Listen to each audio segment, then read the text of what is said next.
Suda bacan akşamın xeyr. Suda ba. Suda ba. Bəli. Akşamın xeyr. Selametulunuz akşam. Kulaklarına ağır ve hepine sırat gitmiyor bak.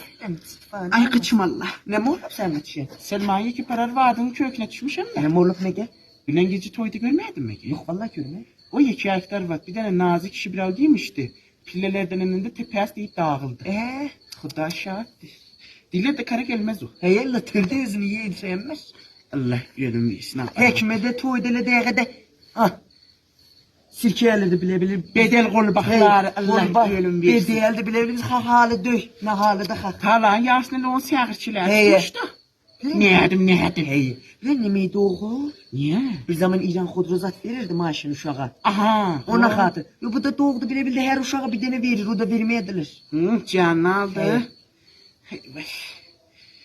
Kızılar da işkere gelen diyordu ya. Hey men iş yemedim. Hindi düğünü ilanı adına verdiler kalkın töküle Men karnına. iş yemeyem. Üç kap yedim lan. Canım çıkart işi yemem ki Hey, benim. oğlanın payını aldım vermeyediler de gelmemişti oğlan. Ay külbaşım hak evine aldı tayta yapardı. Beni vermeyediler de. Niye? Bilmiyorum dedi kalın Allah yoktu. ölüm veriydi.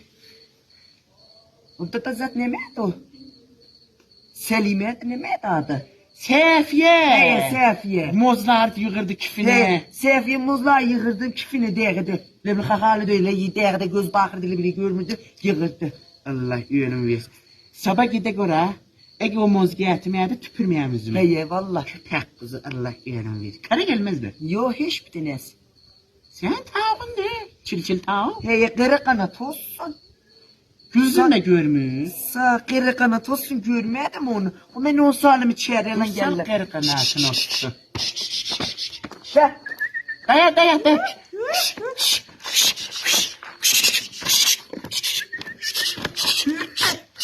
Şah kırı kanat.